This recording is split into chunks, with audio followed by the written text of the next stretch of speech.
Good morning, good afternoon, or good evening, depending on when you're watching this video. This video is my attempt to push out some content to staff before we get together on Monday for our professional development day. Obviously, over the last 3 years, we've found in this building that there's lots of different methods to get our content to our students and use our time differently. And this is my attempt to model that with our staff. If you're interested, I created this video through Explain Everything. It's an app that's $2.99. It works pretty slick on the iPad. I know that one of the before school and after school tech sessions was around this, so if you're looking at maybe a different way to create something that's pretty easy, this is super simple to use, and I'd encourage you to either stop by and talk to me and I can help you a little bit with it, but I know that Julian Buss is also an expert in this. We are going to start right away at 7:30 on Monday. Sharon Davenport's going to come in for about 15 minutes and just give staff an overview again of the TIE system that records all of our student data.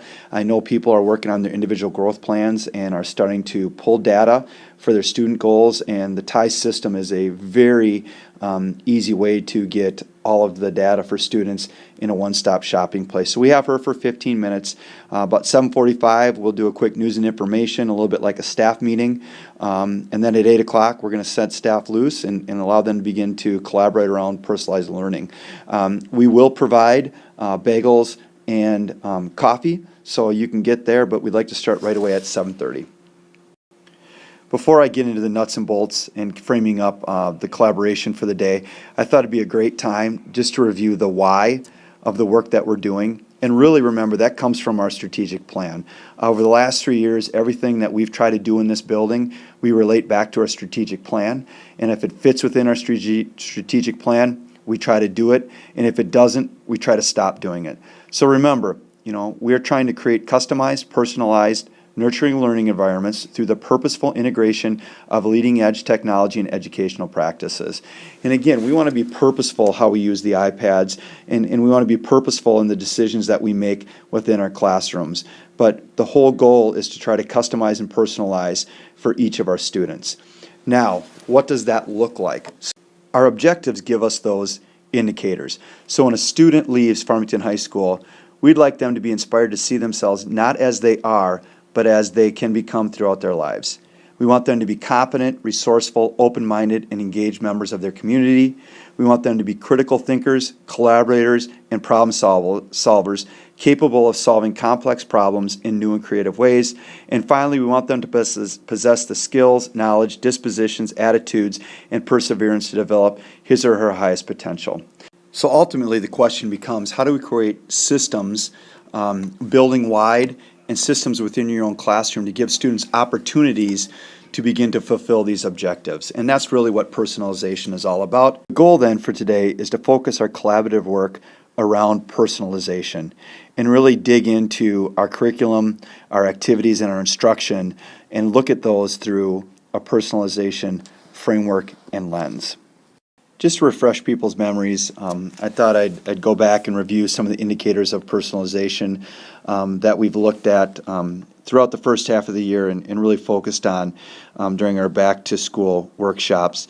Remember, we talked about personalization not being just an instructional strategy such as flipped classroom, self-paced, hybrid, and those sorts of things, but really it's about what the student is doing in the classroom. So just to review some of the indicators, remember we're talking about purposeful learning, so learning that relates to student goals. I mean, do students have the opportunity to set goals related to specific learning targets in your classroom and not just doing things because adults are telling them to do things? Learner efficacy, typically, students do one of two things when going gets hard. They either just choose not to do it, or they come right up and ask the teacher for support. But really working with students to identify where they're stuck and how they can get help without either not doing it or going right to the teacher. What are some intermediate steps that they can take? Ownership for learning, really driven by purpose.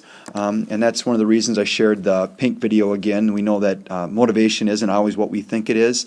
And what motivates people is probably vastly different than what we thought, but Purpose is one of those driving factors. So what's the purpose behind the learning? And again, giving students the opportunity to drive some of that and using their spark as an opportunity to really give them ownership. Flexible pace, working within the student's proximal zone of development, giving them things that are just out of their reach, but not too far over what they're able to do, or not things that they've already learned. Another indication of personalized learning in a classroom is infusing the learner voice. We know that learning is an active process and not passive. It is not something that is done to our students, but done with our students. And as we begin to plan for that active process, to really take the student's perspective into that planning and consider it as you create your classroom and create your activities, and really think about what would it be like if I was a student and was in my classroom for this period, or for this class throughout the trimester, or what would it be like if I was a student and going through this activity, and really kind of plan from not the adult perspective, but the student perspective, so that we can engage students in their own learning and make them an active participant in that process. Along with student voice, another indicator of personalization is learner choice. Really, do we allow students to choose what it is they're going to do? Or more importantly, are students allowed the choice to show their learning? Remember, students aren't just receptacles that we're going to dump information in.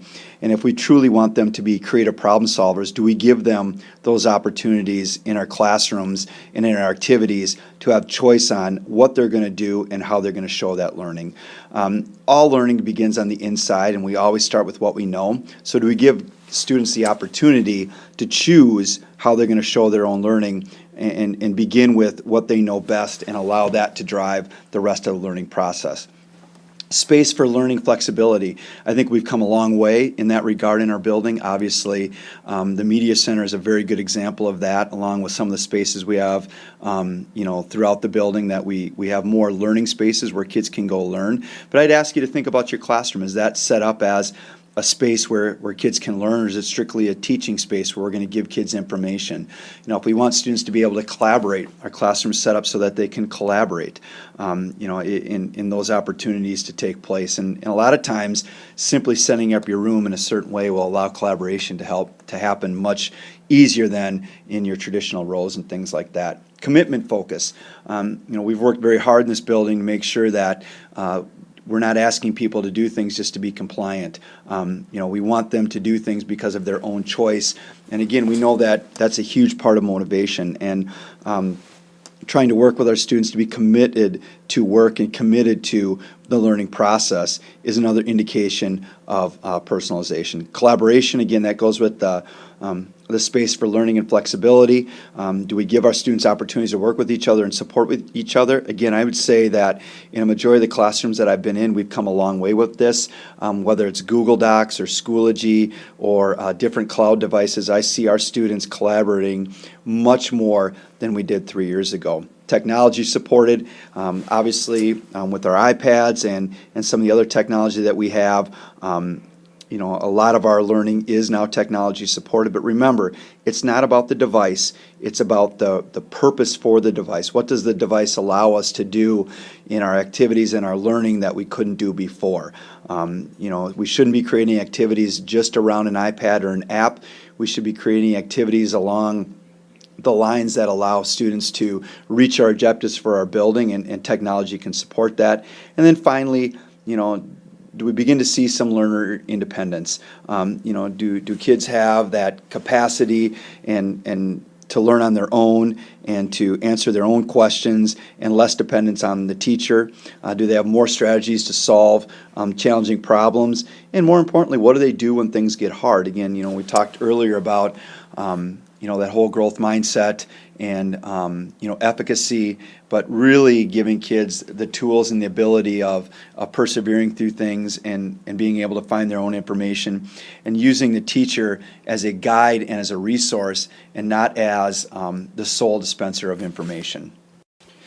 So after reviewing some of the things that we've talked about earlier this year and throughout some of our staff meetings and prior professional development, and activating some prior knowledge, time to frame up our work for today. Our work is not going to be too dissimilar from our work over the last 5 years. We're just going to ask you to go about it in a little different fashion. Again, personalization is really about being student-centered.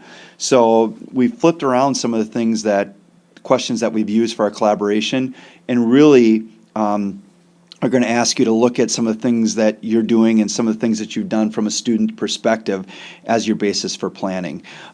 So we're all very familiar with the 4 PLC questions of what do we want our students to be able to do, the learning targets that we've created, how will we know if they've learned it, what are the assessments that we use, what will we do if they don't, what sort of remediation or support will we provide, and what will we do if they already know it, how are we going to extend it. And those PLC questions have served us very well over the last 5 or 6 years since we moved into the building. But I think we're now at a position with personalization where we can start to kind of flip those questions a little bit. So I'd ask, as you collaborate with your team today, just look at those PLC questions in a different light. So instead of taking that first PLC question and asking ourselves, what do we want our students to be able to know and do, let's look at it from the student perspective and ask, what do students want to know and be able to do? Now, obviously, that needs to be within a learning target framework, but really giving students an opportunity to infuse their voice and choice into that process, and really looking at student goal setting as part of the planning process. Again, not something that is done to students, but something that is done with students. That second question of how will we know if students have learned it, really giving that responsibility over to the students. How will students know if they've learned it? And more importantly, what are the students going to produce, perform, or demonstrate to show their learning? So again, we're not just going to use a recipe that everybody has to do things the exact same, but again, give students options. It doesn't work in every case, but there's plenty of opportunities in everybody's classrooms to give students the opportunity to choose to show how they're going to show what they've learned. So if we share the evidence that we're looking for to indicate the learning has taken place, usually in the form of a rubric, students have the ability to kind of create their own way that they're going to show that learning. Again, we get away from the recipe of one size fits all, but really allow kids to kind of pick and choose their strengths and how they want to show that learning has taken place. And then finally, working together, the student and teacher can start to decide what guidance and what support the student is going to need to reach their goals. So again, this becomes an active process with the student and teacher, and really turns over a lot of the ownership of the learning to the student. And again, if we go back to that pink video, if we give students the opportunity to have some choice and to figure out what they want to master as part of this learning process, we know that their motivation is going to be a lot higher than if we tell everybody they have to do the exact same thing.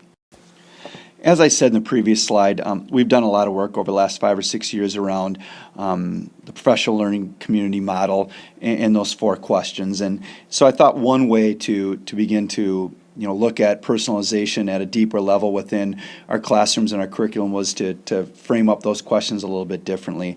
I do understand that people bring different perspectives, so I thought a second way of looking at personalization as you begin to collaborate today might be helpful. So I'm going to offer up the how, what, when, where, and why process to go through looking at your curriculum and collaborating around personalization. So the how. Really, the how is, are there multiple options for your students to learn the same content? Previous to technology, the teacher was the sole person to dispense knowledge. We're all quite aware now that with the personal devices that students have, whether it's a smartphone or it's an iPad or it's a laptop computer, there's lots of different ways to get content and material. So as you begin to plan, do you allow for multiple options for students to get material and allow students to kind of pick the best way that suits their learning style to get that material that they need? The what. Again, as you create curriculum, as you create activities, are there multiple levels so that all your learners can go deeper when they're ready to go deeper. So that involves pace a little bit, that involves students spark a little bit, and that involves the opportunity to extend when they're ready to extend and support when they're ready and when they need the support. The when, do we have curriculum created, or do you have activities in your classroom that can be done at any time? And again, not everything can be done at every time, but there's a majority of the things that happen in our classrooms that don't always need to take place in our classroom. They can take place before school. They can take place after school. They can take place at midnight. We know that our students' schedules are busy. We know that our students are active in a lot of different things. So to have multiple time constraints options as we create curriculum are really important to leverage that personalization piece. The where, this goes along with the when. Again, I think we've really worked hard here to get away from that all learning has to take place in the classroom. I think with our flexible learning time, I think with our academic support times and turning those into flexible learning times, we begin to allow our students to make decisions about where they're going to do some of their work. And again, sometimes that where is the classroom, that's the best place. But as you plan, think about, do we have curriculum, do we have activities that can take place at any place or time? And with our devices, a majority of those things should be mobile. And then finally, why? Do we take in multiple perspectives as we create activities and the curriculum for our classroom? We have lots of different learners in our classroom, and do we take in those perspectives as we begin to plan for our classes and our activities? I want to thank everybody for taking the time to watch the video. Hopefully this frames up the work for our collaborative groups on Monday. As always, myself, Lowell, Dan, and Teresa will be available throughout the day, stopping in, meeting with groups, seeing how we can support you in this work around personalization. We've done a lot of great work over the last 3 years, and we're just going to continue to build off that momentum. I think everybody can agree that we've seen a significant change in our students since we've made some of our instructional changes and some of our systematic changes. I think we see kids that are more in tune with their learning, able to make better decisions about their learning, and this is only going to continue to grow as we continue to work around creating these personalized learning environments. Have a great weekend. We'll see everybody at 7:30 Monday morning. We'll start with Sharon. We'll have bagels and we'll have coffee, and it'll be a great day of collaborating and building these personalized learning environments.